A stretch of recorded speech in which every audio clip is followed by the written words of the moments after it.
Queridos irmãos, queridas irmãs, bom dia, a paz do Senhor para todos e a graça do Senhor Jesus seja com todos nós. Nós vamos estudar hoje a segunda lição do livro que é o Evangelho relatado por São Marcos, o Evangelho de Jesus segundo Marcos. Muito bem. Essa EBD é a segunda lição e tem por título Parábolas e Milagres de Jesus. Texto base está em Marcos capítulo 4 e capítulo 5. Capítulos 4 e 5, portanto. Tá? Então, eu peço que você mantenha a sua Bíblia aberta, você que não está podendo estar na igreja, para aprendermos juntos esta lição. Relembrarmos, certamente ouvimos outros estudos sobre esses textos. Vamos lá. O primeiro texto que nós vamos abordar aqui é Marcos capítulo 4, de 1 a 9. É a parábola do semeador. Tá? Vamos ler.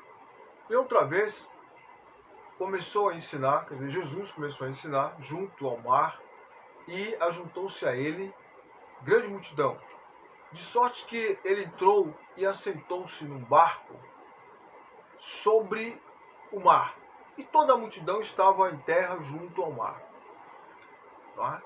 Ensinava-lhes muitas coisas por parábolas, ele lhes dizia na sua doutrina: ouvi, eis que o semeador saiu a semear.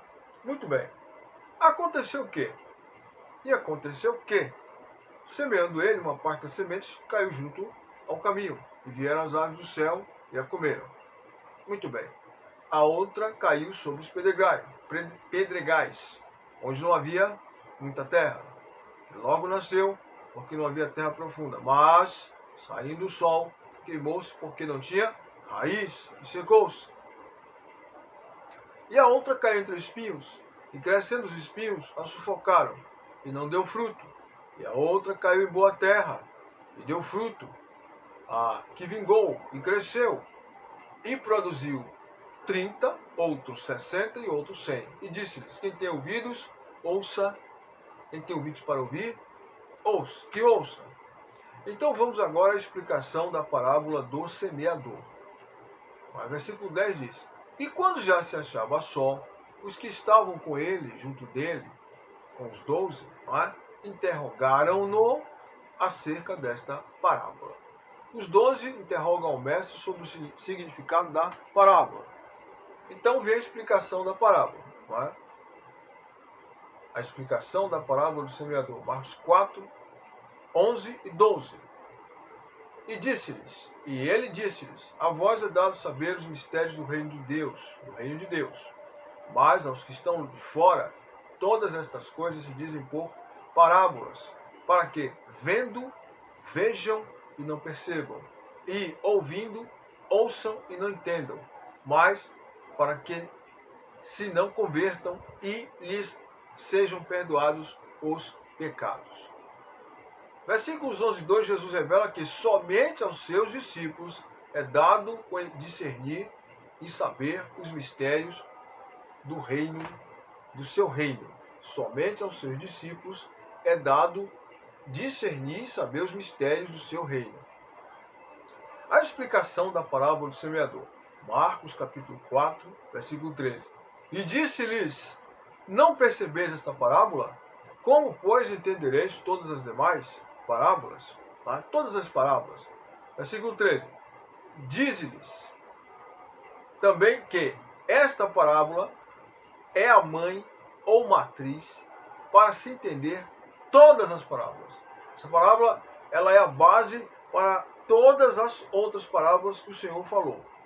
Certo? Tem alguns elementos aqui que aparecem em todas as descrições que ele faz sobre o reino de Deus, dispensacionalmente falando, em outras parábolas. Vamos adiante. O que semeia, versículo 14, semeia a palavra. Explicação. Ele, Jesus, é o que semeia. Ele é o que semeia a palavra. Ele foi o que primeiro semeou a palavra. E todo o que o faz em seu nome também semeia a palavra, ao longo da história. Certo? O que semeia, semeia a palavra. Então, a semente que está sendo, o elemento semente que está sendo colocado aqui, não é uma semente de cereal. é apenas uma alegoria, é um tipo, não é? É uma figura. A semente, a figura de um grão, não é? Um cereal, tipifica aqui a palavra de Deus, que é como uma semente que é lançada aos corações humanos. Não é? Muito bem. E aqui, permita-lhes dizer, Jesus fala sobre 4 situações nas quais se encontram os corações das pessoas que recebem sua palavra. E apenas em uma situação, a palavra de Deus frutifica nos corações. Ou seja, em 3, ela fica infrutífera. Ou seja, significa dizer que 25% apenas dos que ouvem a palavra de Deus dão fruto com perfeição.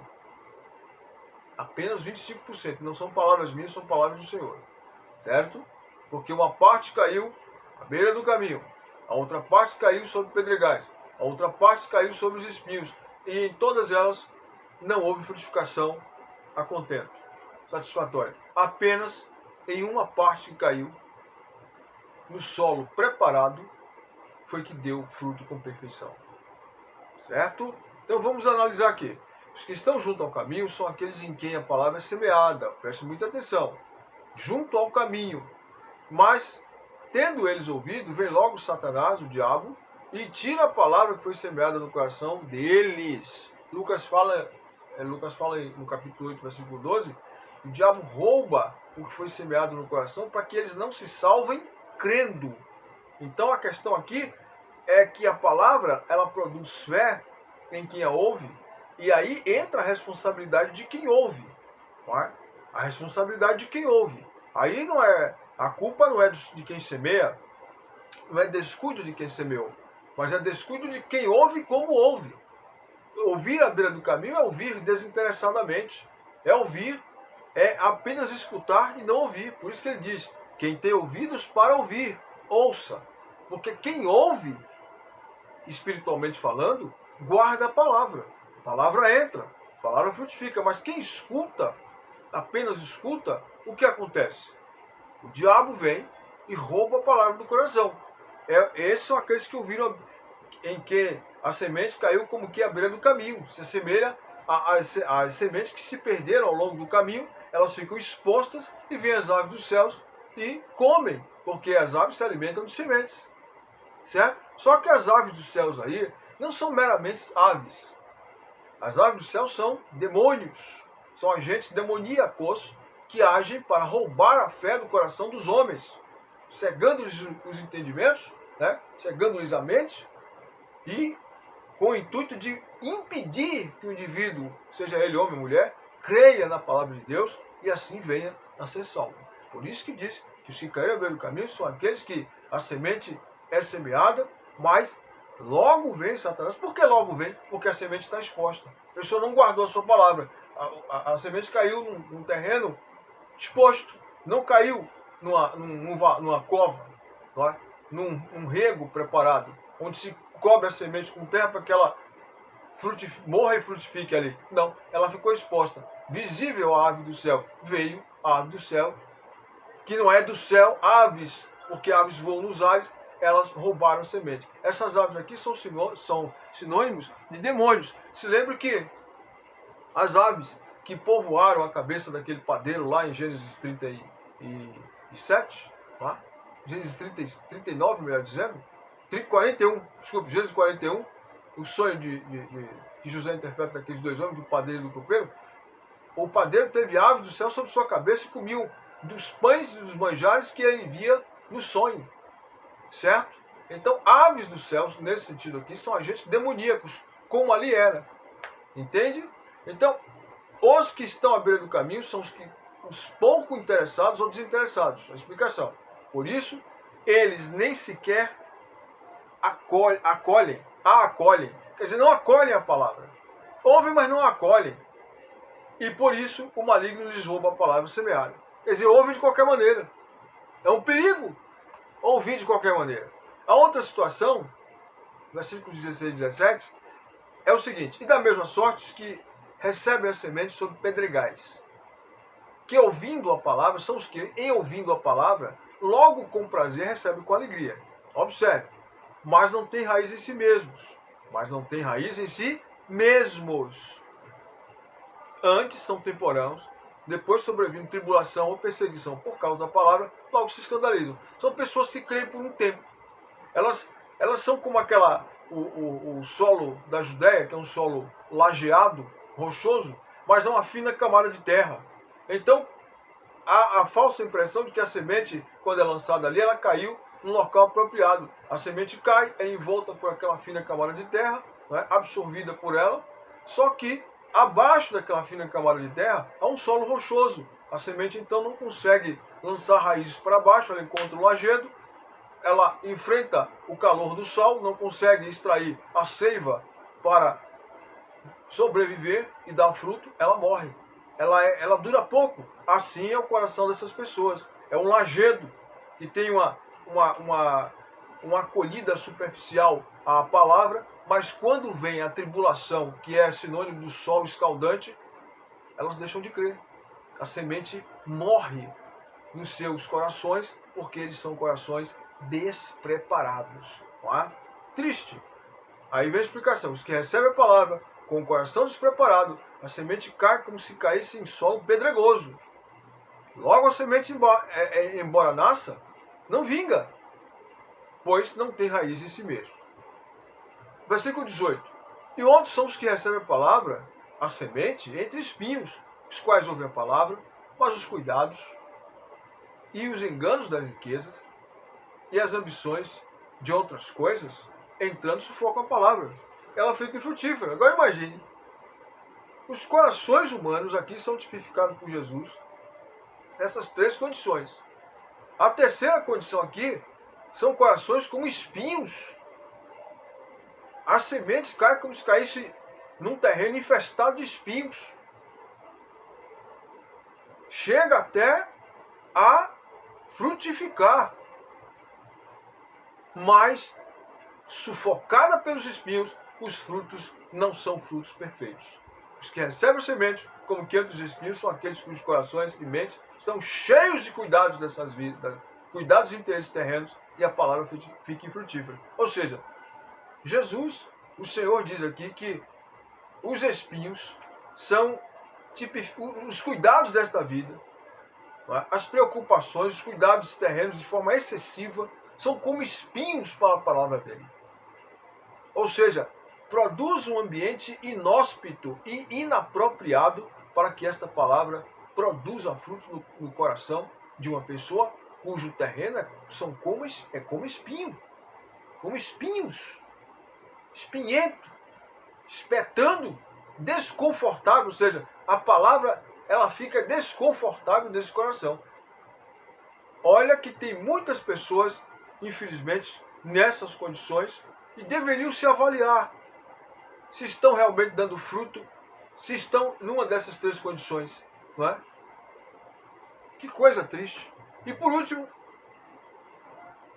por fim, são os que ouvem, versículo 20, e os que ouvem a semente, e os que ouvem, e os que recebem, melhor dizendo, a semente em boa terra, são os que ouvem a palavra e a recebem, e dão fruto, uma 30, outra 60 e outra 100 por 1. Esses corações são aqueles que se assemelham a uma boa terra, limpa, adubada e preparada, e a recebem a palavra com alegria. E recebem a palavra com alegria e dão fruto a 30, 60 e a 100 por 1. Ou seja, este coração é um coração que procurou se preparar para receber a palavra. As pessoas não procuram se preparar para receber a palavra de Deus. Elas ouvem de mau grado.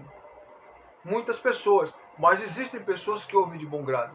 Existem pessoas que abrem mão de tudo para ouvir a palavra, para ler a palavra, para estar em contato com a palavra de Deus e para ouvir a palavra que está sendo pregada, ministrada e ensinada. São essas pessoas que crescem espiritualmente. São essas pessoas que dão fruto com perfeição, ou beirando a perfeição. São as pessoas que crescem espiritualmente, são as pessoas que avançam na vida espiritual e que se firmam no Evangelho, que lançam raízes para baixo e que crescem para o alto. Bendito seja Deus. Agora nós vamos à parábola da candeia, versículo 21 de Marcos. E Jesus disse-lhes: Vem porventura a candeia para ser posta no cesto ou debaixo da cama? Não, não vem.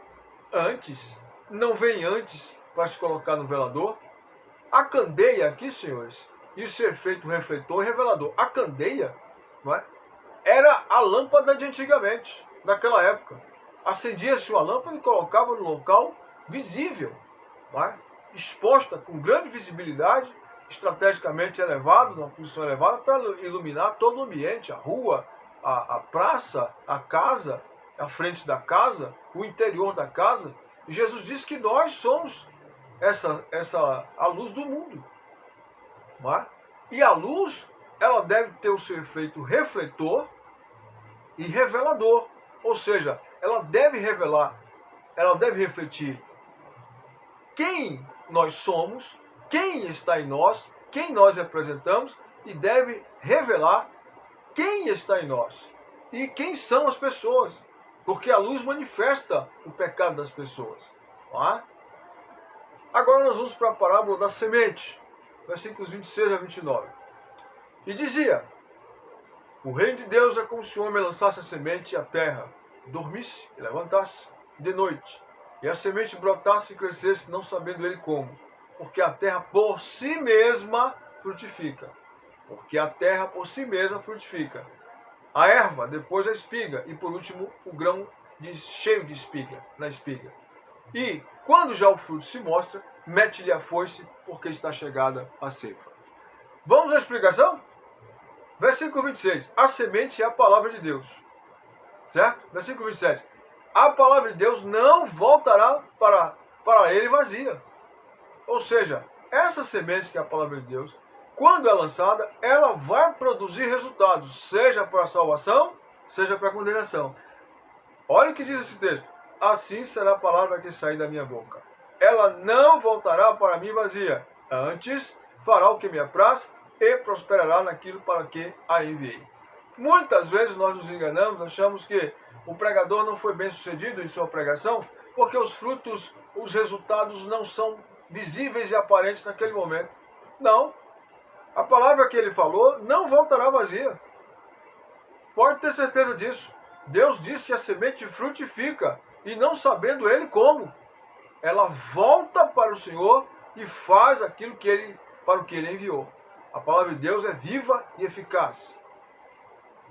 Vamos à parábola do grão de mostarda, não é? Outra parábola também que ele utiliza para nos ensinar sobre o reino dele e os efeitos de sua palavra. Marcos 4, de 30 a 32. E dizia-lhes: a que assemelharemos o reino de Deus?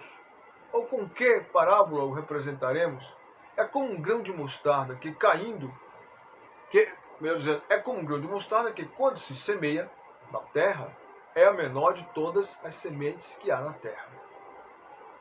Quando se semeia na terra, é a menor de todas as sementes que há na terra. Observe, o reino de Deus, ele é assemelhado a um grão de mostarda, que é uma semente ínfima, que é a menor de todas as sementes que há na terra. Mas tendo sido semeado, cresce e faz-se a maior de todas as hortaliças. Cria grandes ramos, de tal maneira que as árvores do céu, olha as árvores do céu de novo, está lá na parábola do semeador. Olha a semente, está na parábola do semeador, aparecendo de novo. Está vendo? Mostrando que aquela parábola serve de base para se entender as outras parábolas. Os mesmos elementos, os mesmos códigos, né? Os mesmos elementos que estão lá: semente, tá? Semeador, enfim, todas essas coisas que são mencionadas aqui. Mas tendo sido semeado, tá? Cresce e faz-se a maior de todas as hortaliças e cria grandes ramos, de tal maneira que as árvores do céu, olha as árvores do céu, outro agente que está na parábola do semeador, de sorte que as árvores do céu podem aninhar-se debaixo de suas asas, suas sombras, sua sombra. Explicação da parábola do grão de mostarda, versículos 30 a 32 de Marcos 4. O grão de mostarda aqui é o reino de Deus na pessoa de Jesus Cristo. Se lembre que Jesus Cristo se aniquilou a si mesmo, tomando forma humana. Deus se fez como um grão de mostarda e entrou nesse mundo. Ele é o grão de mostarda. Jesus é o grão de mostarda. Através de Jesus, o Evangelho que é semeado por ele. E que esse evangelho que cresceu, essa semente do evangelho, e encheu toda a terra, e encherá toda a terra. Os grandes ramos são os galhos desta árvore, que é a igreja, certo? E os braços e extensão da igreja são os ramos, os galhos. E as aves dos céus são agentes malignos que vêm se abrigar à sombra dessa igreja. Ou seja, para enfraquecê-la, sugando-lhe o fruto, não é? Alimentando-se dela.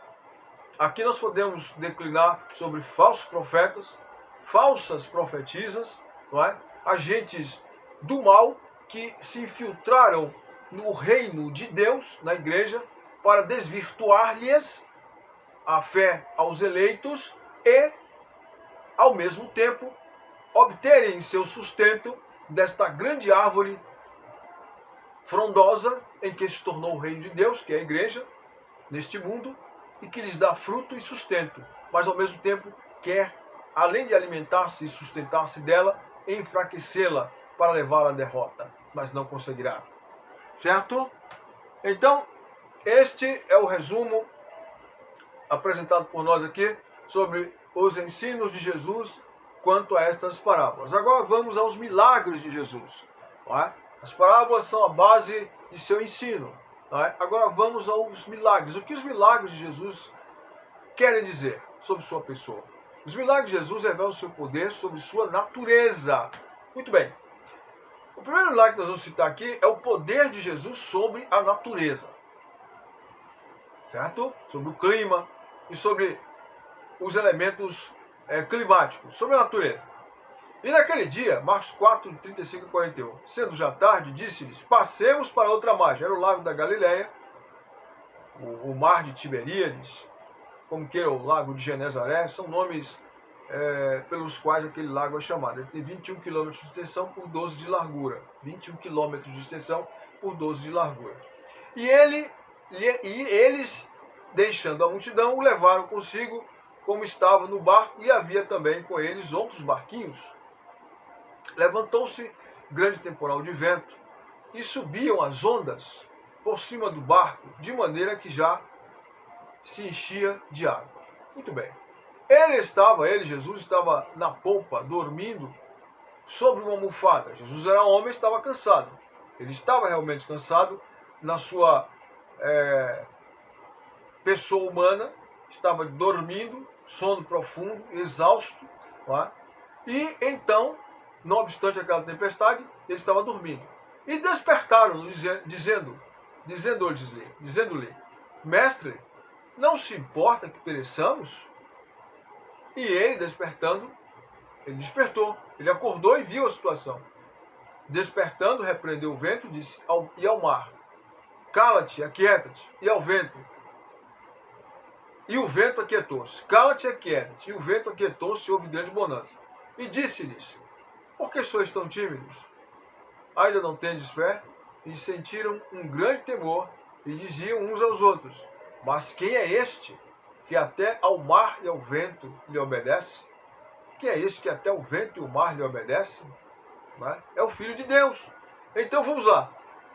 Jesus utiliza esse momento de instabilidade climática, essa tempestade que sobreveio ao lago da Galileia, naquele momento que ele estava atravessando o lago, e tudo, e permita-me abrir um parêntese aqui, essa tempestade parece ter sido uma tempestade de origem, embora você possa achar absurdo, mas parece ter sido uma tempestade de origem demoníaca. Eu vou dizer por quê. Porque Jesus estava indo para o outro lado do lago da Galileia. Ele estava indo para a cidade de Decápolis operar uma grande libertação. E as forças do mal se arregimentaram para impedir que isso acontecesse. E usaram os elementos do clima para provocar aquela tempestade. Porque o texto diz, sobreveio uma tempestade de vento que agitou o lago. E você diz, mas o diabo tem poder para manipular os elementos da natureza? Quando Deus permite, sim. Você se lembra que lá em Jó, capítulo 1, um dos acidentes fatais, uma das catástrofes que aconteceram naquele dia à família de Jó, foi que fogo desceu do céu, e os homens no texto ali dizem, entre aspas, que fogo de Deus caiu do céu. Consumiu as ovelhas, matou os servos, e só eu fiquei para contar a história. Tá? Eles disseram que foi fogo de Deus, mas não foi fogo de Deus, foi fogo do diabo, fogo do demônio, do Satanás. Né? Deus permitiu, entende? Então parece que neste caso aqui, foi Deus não iria enviar uma tempestade para afundar o barco e seu filho está. Tá? De forma alguma. Alguma coisa sobrenaturalmente contrária aconteceu ali. Jesus foi e repreendeu o vento, colocou o vento no lugar dele, colocou o mar no lugar dele. Não é? Acalmou, repreendeu. Ele reprovou a conduta, a ação do clima naquele momento. Porque ele tem autoridade. E ele utiliza isso para mostrar que ele tem poder, demonstrando aos seus discípulos quem ele é. A sua natureza divina. Que ele tem poder sobre os elementos da natureza. Ele tem poder, sua voz é ouvida em todos os mundos. E todos devem se curvar ante aos comandos de sua voz, ao seu senhorio. Até a natureza, por ele criada. E obedece imediatamente. E houve grande bonança. Muito bem, vamos para o capítulo 5 de Marcos agora. E nós vamos agora, Jesus demonstrando o seu poder. Não é demonstrando, fazendo demonstração por exibição, não. É revelando aos seus discípulos a sua natureza. Ele revela aqui, primeiro, que ele tem poder, no capítulo 5, que ele tem poder sobre os demônios, sobre Satanás e os demônios, sobre o reino do diabo, sobre o diabo e sobre os seus demônios. Ele revela que ele tem poder sobre as enfermidades. Ele continua revelando isso. E ele revela que ele tem poder e autoridade sobre a morte. 3 episódios aqui. A cura do endemoniado gadareno, um homem possesso por 5.800 demônios, era uma legião. A legião era composta por 5.800 soldados romanos. Certo? A cura da mulher que sofria de uma hemorragia, de um fluxo de sangue, uma menstruação que não cessava, fazia 12 anos, a mulher estava a ponto de morrer. E a filha de Jairo, a ressurreição da filha de Jairo, o principal da sinagoga em Cafarnaum, que havia morrido. A menina morreu. Morreu. Não tinha mais jeito, não tinha solução. Então Jesus revela o seu poder sobre os demônios, sobre o reino das trevas. Ele revela o seu poder sobre as enfermidades, mais uma vez, e revela a sua autoridade e poder sobre a morte. Ele tem poder e autoridade para falar ao mundo dos mortos, e o mundo dos mortos obedece a ele. Vamos adiante. O primeiro episódio é o endemoniado gadareno, que está aqui no texto de Marcos 5, de 1 a 20. Não é? Este homem, não vamos ler o texto todo para ganharmos tempo, ele vivia nos sepulcros. Ele, no momento que Jesus atraca na ilha com seus discípulos, ele sai ao encontro de Jesus, desesperado, oprimido, e vê o encontro do Senhor. E no momento que ele avista o Senhor Jesus, ele se prostra próximo e o adora. Ali é um misto de a adoração do homem, não é? Mas há também ali o reconhecimento dos demônios de quem é que está chegando na ilha. Os demônios oprimindo o homem para que o homem não se aproxime de Jesus, mas o homem se aproxima de Jesus e, num lapso de lucidez, o adora. Não é? Então Jesus ordena ao espírito imundo que saia daquele homem, versículo 8, porque ele dizia, sai deste homem espírito imundo. E perguntou-lhe, versículo 9, Jesus pergunta ao demônio, qual é o teu nome? Porque havia um ali que era o chefe de todos os milhares de demônios que estavam ali. E ele lhe respondeu, observe, e lhe respondeu, um falava pelos demais, pelos milhares que estavam ali, tá? Dizendo, legião é o meu nome, porque somos muitos. Um falava por todos, certo? Um falava por todos. Verdades que nós queremos exarar aqui, expor. Versículos 8 e 9. Possuído por milhares de demônios aquele homem. Um homem, um ser humano, veja o tamanho da alma do ser humano. A alma do ser humano que foi composta por Deus, que foi criada por Deus para ter a forma exata de Deus, ela estava comportando ali milhares de demônios no seu interior. Veja o tamanho da alma do homem, a extensão, na dimensão espiritual. Era um homem perturbado, desassossegado, vivendo nos sepulcros e preso por cadeias. Cadeias físicas não prendem demônio, não. Cadeias físicas não dão solução em endemoniado, não. Entendeu? Remédio não cura demônio, não. Remédio cura outras coisas.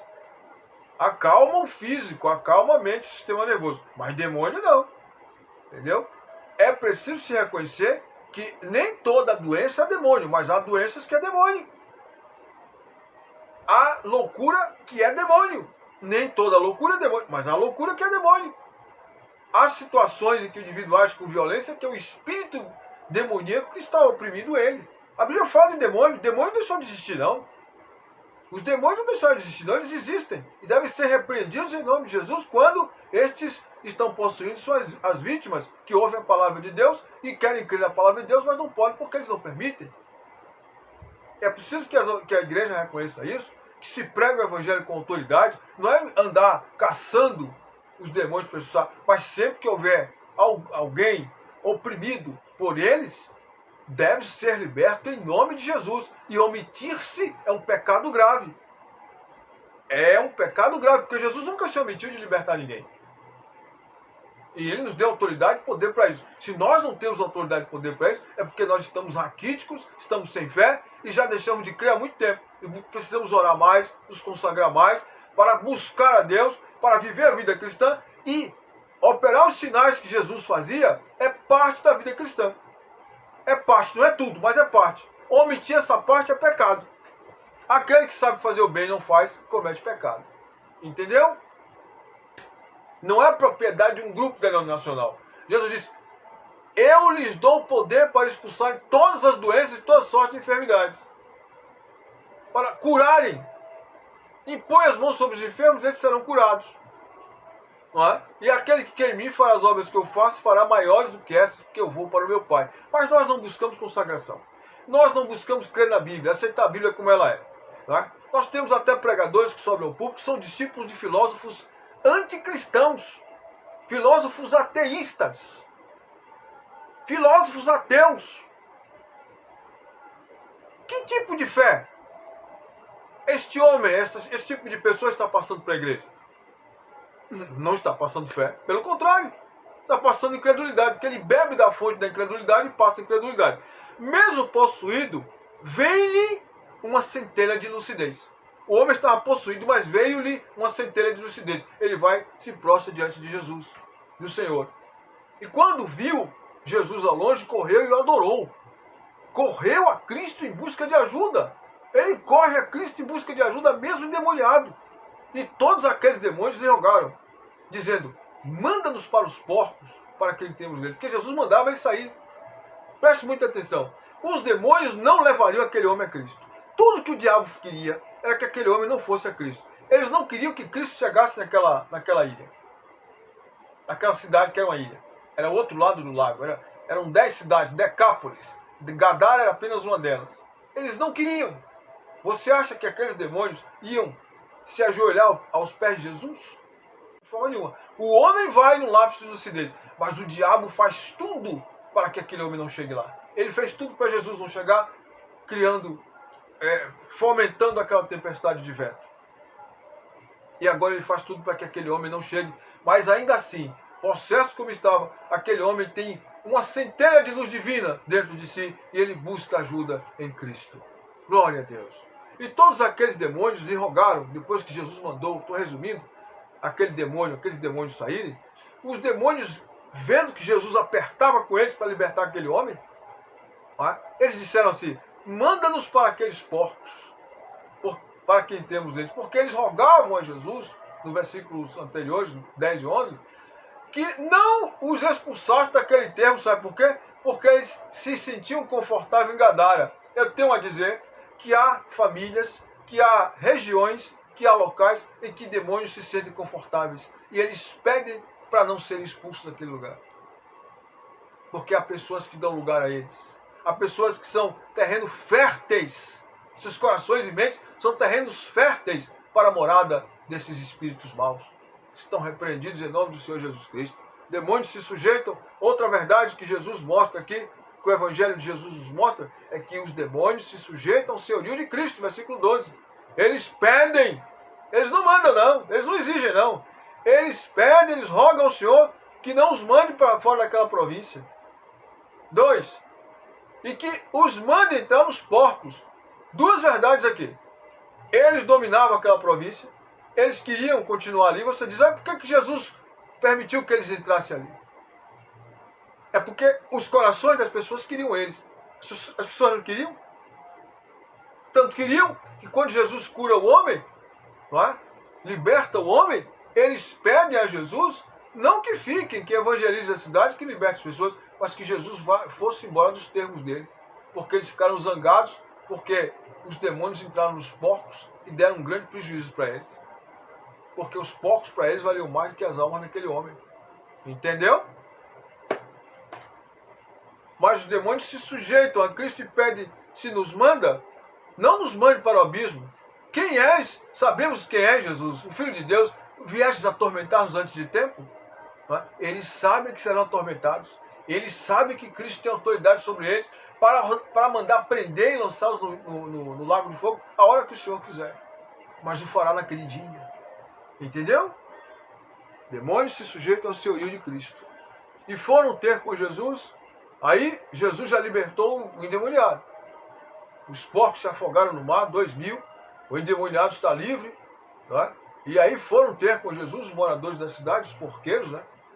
Eram os pastores de porcos, melhor dizendo, vamos dizer assim. Os tomadores de conta dos porcos, os apacentadores de porcos. E foram ter com Jesus e viram o endemoniado, o que tiver a legião, assentado, lúcido, equilibrado, sossegado, vestido e em perfeito juízo, e temeram. Temeram!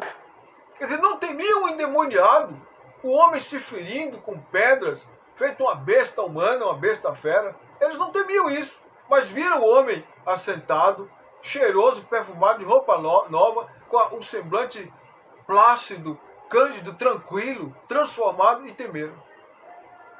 Jesus liberta e salva o pobre homem. E ele foi, e Jesus, ele pede a Jesus para acompanhá-lo. Mas o Senhor diz a ele, vá para os seus e anuncia quão grandes coisas o Senhor fez por você. E ele começou, e ele foi, começou a anunciar em Decápolis, aquelas 10 cidades ali, do lago, ao longo do lago da Galileia, quão grandes coisas Jesus lhe fizera, e todos se maravilharam. Manda-os aos seus. Jesus liberta o homem, salva o homem e manda-os para os seus familiares.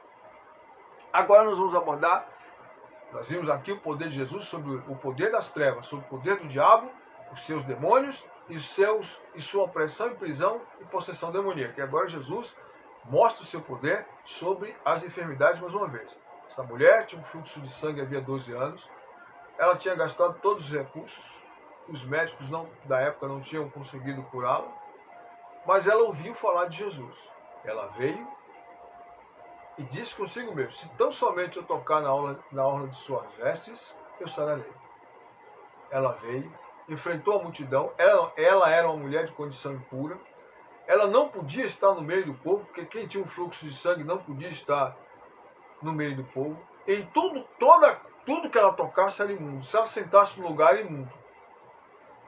E quem tocasse dela era imundo. Ela vem e toca no Senhor. Ela toca na orla da veste de Jesus e ela é curada. Jesus mostra que a alma humana é mais importante do que a lei cerimonial. Porque aquela mulher estava imunda, aquela mulher podia torná-lo pela lei impuro. Mas ele se deixa tocar por aquela mulher e ele diz, mulher, a tua fé te salvou. Vá em paz, filha, e fica livre desse teu mal. Não é? Ele pergunta, quem me tocou, porque de mim saiu virtude? Não é? Os discípulos disseram, a multidão te aperta, e o Senhor pergunta quem me tocou. Então a mulher, sabendo o que tinha acontecido, e temendo e tremendo, aproximou-se e disse toda a verdade. E ele disse, filha, a tua fé te salvou, vá em paz e ser curada desse teu mal. Então, ele livra a mulher, não é, de ser apenada também por ter quebrado essa lei cerimonial, porque ela estava impura, não é? E ele se deixa tocar por ela. não é? O santo sendo tocado por uma pecadora, e sai virtude dele para ela, e ela é curada e liberta e é salva por sua graça e misericórdia. Bendito seja o nome de Jesus. Não é? Agora vamos à ressurreição da filha de Jairo, que igualmente tinha 12 anos. A mulher tinha 12 anos que padecia. Não é? E agora a filha de Jairo tem 12 anos. Então, quando a filha de Jairo nasceu, não é? A mulher começou a padecer do fluxo de sangue. E Jesus opera um milagre em duas pessoas que tinham 12 anos. Uma 12 anos de sofrimento e a outra 12 anos de idade. Dois milagres extraordinários. A cura de uma e a ressurreição de outra. Nesse caso, Jesus mostra, mais uma vez, o seu poder sobre a morte. A sua autoridade sobre a morte. A sua autoridade e capacidade para ser ouvido no mundo dos mortos. E você pergunta, você há de convir, e eu lhe pergunto, se Jesus ordenasse uma palavra genérica, morto se levanta, todos os mortos se levantariam do túmulo. Mas ele volta-se para a filha de Jairo, que tinha morrido, e diz a ela, menina, ele fala de forma personalizada e direta, manda que a menina se levante. Vamos ao texto? Estando ele falando, chegaram alguns dos principais da sinagoga, a quem disseram, a tua filha está morta, por que incomodas o mestre? Porque Jairo havia vindo a Jesus, tinha vindo a Jesus, pedir para Jesus curar a filha dele.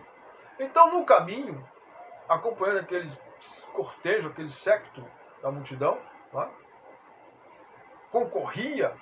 A multidão concorria, houve a cura da mulher do fluxo de sangue. Jesus parou para dar atenção àquele evento. E demorou-se um pouco mais. Em seguida, para a casa de Jairo, chega um dos empregados dele, alguns dos servos dele, e diz, olha, não incomode mais o mestre, sua filha morreu. Mas Jesus, vendo aquela notícia terrível, ele volta-se para Jairo e diz, não temas, Jairo, crê somente, continue crendo. Mantenha a fé, eu estou indo para sua casa. Jesus traz fé e esperança a Jairo. E não permitiu, chegando na casa de Jairo, que alguém o seguisse, a não ser Pedro, Tiago e João e seu irmão. Pedro, Tiago e João, seu irmão. Preste muita atenção. Por que Jesus não levou os demais discípulos? Não estavam preparados. Mas esses três aqui estavam adiantados em relação aos outros. Em relação à vida espiritual, em relação à fé, em relação ao interesse. Então Jesus toma esses três, deixa os outros fora da casa e chama o pai e a mãe da menina, que são os responsáveis pela menina. Tá? Jesus escolhe apenas 3 discípulos para acompanhá-los nesse evento. O motivo foi esse. Esses homens estavam mais à frente em relação aos outros, no seu preparo, no seu interesse e na sua fé, na sua percepção espiritual. Tá? A ressurreição da filha de Jairo, capítulo 5, de 35 a 42. E tendo chegado à casa do principal da sinagoga, viu o alvoroço e os que choravam muito e pranteavam. E ele, entrando, disse, por que vos alvoroçais e chorais? A menina não está morta, mas dorme. Jesus não vê a morte como nós vemos. A menina estava morta, porque Lucas 8,55 diz que o espírito da menina voltou. A menina não estava em estado de coma, a menina estava morta. 8,55 de Lucas, o Lucas, que é médico, relata que a menina morreu e o espírito voltou a ela. O espírito dela. Jesus falou à menina, o espírito dela estava no paraíso e esse espírito voltou por ordem dele e entrou na menina de novo. A alma da menina e o espírito da menina voltaram para ela. Porque ele tem essa capacidade, só ele tem essa capacidade. Tá? O alvoroço das pessoas que nada ajudam, só atrapalham. Pessoas que em nada ajudam. Nós não devemos dar importância ou dar ibope para essas pessoas. Tá? Precisamos discernir quem é que ajuda e quem é que de fato ajuda. Tá? Quem é que ajuda e quem é que não ajuda. Entende? Quem é que vai produzir fé? Isso é um exemplo claro. Quem é que é uma boa companhia e quem não é. E riam-se dele. Porém, versículo 40. Tendo-os feito sair, observe, Jesus os fez sair. Estavam todos no recinto. Jesus os fez sair e entrou no quarto onde estava a menina, com o pai, a mãe da menina e Pedro, Tiago e João. Certo? Tudo indica que essas pessoas estavam ali ao redor do leito em que a menina estava morta. Jesus os fez sair, fechou a porta daquele quarto e entrou com o pai e a mãe da menina, da defunta, tá? E os 3 discípulos mencionados, Pedro, Tiago e João. E quando ele entra, tá? no local onde a menina estava deitada, ele a toma pela mão, a mão fria, gelada, a menina estava morta. Talvez estivesse ainda quente, tinha morrido há pouco tempo, já estava começando a esfriar, certamente, mas ele toma-a pela mão, a menina sem respiração, sem sinais vitais, não é? Sua alma já tinha saído. Ele diz, Talita cumi. Talita cumi, que traduzido é, menina, a ti te digo, levanta-te. Observe, a ti, ele direciona a ordem para aquela que está ali deitada, morta. Porque se ele fala, eu te digo, levanta-te, a ordem é genérica, todos os mortos se levantariam. Mas ele diz, a semelhança do que ele disse para Jairo, certo? A semelhança do que ele disse para Lázaro, Lázaro, vem para fora. Se ele fala, vem para fora, defunto, todos os defuntos que estavam ali se levantavam. E todos que tinham morrido, que estavam no Hades, no além, voltariam à vida. Mas ele diz, Lázaro, vem para fora. Ele diz à menina, menina, a ti, ele nem fala o nome dela. Ele sabia, mas ele não fala. Ele diz, a ti, menina. Ele aponta e diz, a ti, eu te digo, levante-se. Então, a morte solta a menina e ela volta do rio da morte e entra no mundo dos vivos de novo, por ordem de Jesus, mostrando que Jesus tem poder, tem autoridade e a sua voz é ouvida no mundo dos vivos e dos mortos. E todos têm que lhe obedecer e prestar continência para ele. Jesus revela aos seus discípulos seu divino poder e autoridade sobre a morte. Glória a Deus. E assim, nós chegamos ao final dessa EBD, desse domingo. Esperamos que tenhamos aprendido alguma coisa com a palavra de Deus amanhã desse dia e que assim o Senhor nos abençoe e nos guarde em seu amor e graça. Amém.